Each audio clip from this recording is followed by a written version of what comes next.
दोस्तों सभी को राधे राधे, जय श्री कृष्ण, हर हर महादेव। क्लास में आप सभी का स्वागत है। अगर आप चैनल पर नए आए हैं तो चैनल को सब्सक्राइब जरूर कीजिए, अपने दोस्तों तक शेयर कीजिए। चलते हैं सीधे क्लास की ओर। कल की क्लास में हमने अशोक के अभिलेख को पढ़ा था।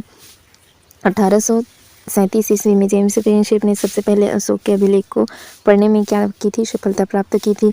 फिर कंधार अभिलेख को देखा था। कंधार अभिलेख कैसा था, ये द्विभाषी था। मास्की अभिलेख में क्या मिले हैं, तो यहाँ देव नाम प्रियदर्शी संबोधन नहीं, बल्कि किस नाम से मिला है, अशोक के नाम से मिलता है। बाकी जगह क्या है, तो अशोक का नाम देव नाम प्रियदर्शी से संबोधित है। भाब्रू अभिलेख में क्या है, तो भाब्रू अभिलेख में अशोक ने स्वयं को क्या बताया है, मगध का सम्राट बताया है। अशोक बौद्ध धर्म के त्रिरत्न में क्या रखते थे, विश्वास व्यक्त करते थे। और भाब्रू स्तंभ में अशोक ने स्वयं को क्या बताया, मगध का सम्राट बताया। रुमिनदेही अभिलेख में करों में छूट एवं बुद्ध से संबंधित स्थानों की यात्राओं का वर्णन आपको रुमिनदेही अभिलेख में मिलेगा। अशोक ने अपने राज्य की सीमा बसने वाले कौन कौन से थे, चोल थे, पांड्य थे, केरल पुत्र थे और सतीय पुत्र थे। सतीय पुत्र की पहचान अभी तक स्पष्ट नहीं हुई है। 13वें अभिलेख में क्या मिलेगा, 13वें अभिलेख में कलिंग के विजय के वर्णन मिलेगा। अशोक के 13वें शिलालेख है ना, में क्या मिलेगा आपको, कलिंग युद्ध की विजय का वर्णन मिलता है। महान सम्राट अशोक ने दूसरे और 13वें शिलालेख के दक्षिण राज्यों कौन सा संगम राज्य तथा श्रीलंका के बारे में जानकारी प्राप्त होती है। 13वें शिलालेख विदेशी यूनानी राज्यों का उल्लेख है। 13वें शिलालेख में विदेशी यूनानी राज्यों का उल्लेख है। अशोक के मैत्रीपूर्ण संबंध थे। अशोक द्वारा निर्मित सारनाथ स्तंभ से ही भारत सरकार ने राष्ट्र चिन्ह ग्रहण किया है। जो हमारा राष्ट्रीय चिन्ह है ना, वे कहाँ से लिए हैं, अशोक स्तंभ से लिए हैं। ये कहाँ है, तो आपको मिलेंगे सारनाथ में। सारनाथ के अशोक स्तंभ से क्या लिए हैं, भारत का राष्ट्रीय चिन्ह, हमारा राष्ट्रीय चिन्ह है, वे कहाँ से लिए हैं, तो ये सारनाथ स्तंभ से लिए हैं, जो अशोक द्वारा निर्मित है। फिर हम मौर्य प्रशासन देखते हैं। मौर्य प्रशासन, कौटिल्य ने राज्य हेतु सप्तांग विचारधारा दी। मौर्य साम्राज्य अत्यंत केंद्रीकृत प्रशासन के लिए क्या माना जाता है, प्रसिद्ध माना जाता है। केंद्रीय प्रशासन का प्रमुख था न्यायिक विधायी। अब देखिए इसमें देखते हैं, जो सम्राट अशोक की सहायता हेतु जो अधिकारी थे उन्हें किन किन नामों से पुकारा जाता था। जो समाहर्ता थे वे क्या थे, कर संग्राहक थे, है ना। और सन्निधाता क्या थे, तो शाही खजाने का प्रमुख हुआ करते थे। पुरोहित सेनापति होते थे। शीर्षस्थ अधिकारी क्या कहलाते थे, तीर्थ कहलाते थे। इनकी संख्या कितनी थी, इनकी संख्या थी 18। इनकी संख्या कितनी थी, 18। जो समाहर्ता कर संग्राहक थे, वे क्या कहलाते थे, समाहर्ता कर संग्राहक है ना, वे अधिकारी होते थे। समाहर्ता क्या थे, कर संग्राहक थे। और सन्निधाता क्या थे, तो शाही खजाने का प्रमुख या पुरोहित होता था। जो सन्निधाता था वे शाही खजाने का प्रमुख होता था। और इनके अधिकारी कौन थे, तो पुरोहित थे और थे सेनापति। पुरोहित थे, सेनापति होते थे। और शीर्षस्थ अधिकारी क्या कहलाते थे, शीर्षस्थ अधिकारी तीर्थ कहलाते थे। 27 अध्यक्ष मौर्य साम्राज्य की आर्थिक गतिविधियों को नियंत्रित करते थे। मौर्य साम्राज्य के आर्थिक गतिविधियों को कितने अध्यक्ष नियंत्रित करते थे, तो 27 अध्यक्ष मौर्य साम्राज्य की आर्थिक गतिविधि को नियंत्रित किया करते थे। और इनके जो सम्राट अशोक की सहायता के लिए अधिकारी थे और सेनापति पुरोहित थे। शीर्षस्थ अधिकारी तीर्थ कहलाते थे। इनकी संख्या कितनी होती थी, तो 18 थी। ठीक, फिर देखते हैं फौजदारी न्यायालय कंटक शोधन। दीवानी न्यायालय थे धर्मस्थी कहलाए। जो दीवानी न्यायालय है वे क्या कहलाए, धर्मस्थी कहलाते थे।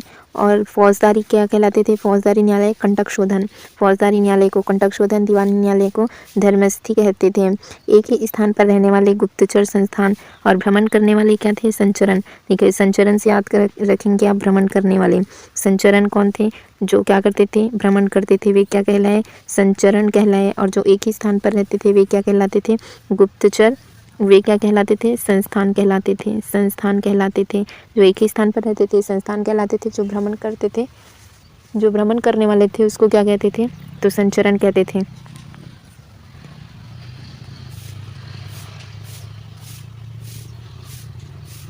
अशोक के प्रशासन के कुछ मौलिक परिवर्तन किए।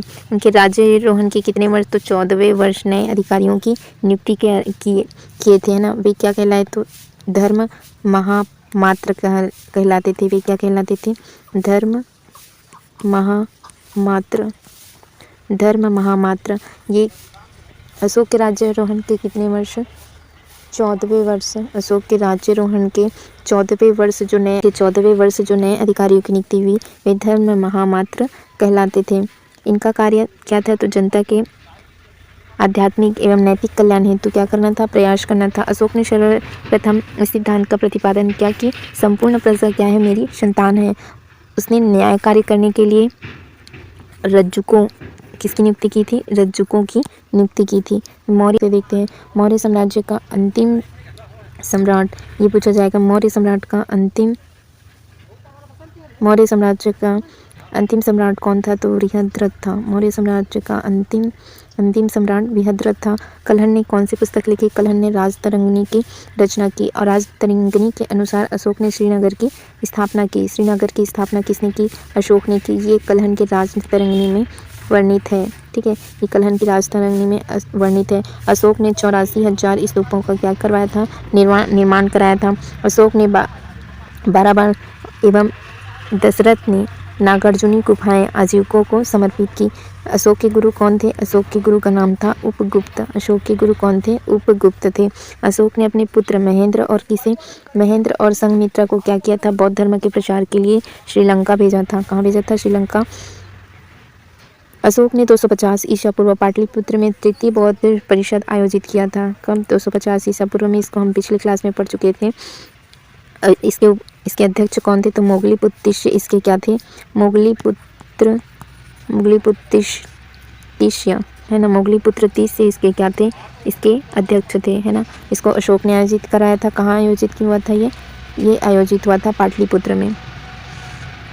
फिर मयूर पर्वत अर्धचंद्र की छाप वाली आहत मुद्राएं मौर्य साम्राज्य की मान्य मुद्राएं थी। पर्ण किसका था? तो पर्ण चांदी का सिक्का क्या कहलाता था? पर्ण।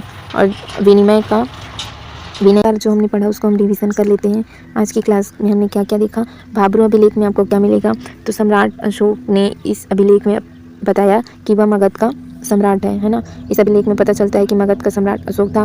रुक्मिणी देवी अभिलेख में करों में चूट एवं बुद्ध से संबंधित जो स्थानों की यात्राएं हैं उनका वर्णन इसमें मिलेगा। अशोक ने अपने राज्य सीमा के बसने वाले जो चोल थे, पांड्य थे और केरल सतीय पुत्रों का उल्लेख है। सतीय पुत्रों की पहचान अभी तक इसमें नहीं हुई है। 13वें अभिलेख में क्या मिलेगा? कलिंग विजय का वर्णन मिलेगा। महान सम्राट अशोक ने दूसरे और 13वें शिलालेख में दक्षिण राज्यों के संगम राज्यों में श्रीलंका के बारे में जानकारी प्राप्त होती है। मौर्य प्रशासन में क्या क्या देखा? इनके अधिकारी क्या क्या थे? समाहर्तक थे, विक्र संग्राहक थे, सन्निधाता शाही खजाने का प्रमुख था, पुरोहित होते थे, सेनापति होते थे, शीर्षस्थ अधिकारी तीर्थ कहलाते थे। इनकी संख्या कितनी होती थी? 18 होती थी। फिर हमने देखा 27 अध्यक्ष मौर्य साम्राज्य की आर्थिक गतिविधियों का क्या करती थी? नियंत्रण करती थी। इनके प्रमुख थे लक्षणाध्यक्ष और टकसाल प्रभारी होते थे। शीताध्यक्ष थे, राजकीय भूमि का प्रबंधक थे। फौजदारी न्यायालय क्या कहलाता था? कंटक शोधन। दीवानी न्यायालय धर्मस्थी कहलाते थे। एक ही स्थान पर रहने वाले गुप्तचर और जो भ्रमण करने वाले थे वे संचरण कहलाते थे। अशोक ने संपूर्ण प्रजा को क्या कहा था? तो अशोक ने कहा कि संपूर्ण प्रजा क्या है? मेरी संतान है। और अपने राज्यारोहण के 14वें वर्ष नए अधिकारियों की नियुक्ति की थी जो क्या कहलाते थे? धर्म महामात्र कहलाए।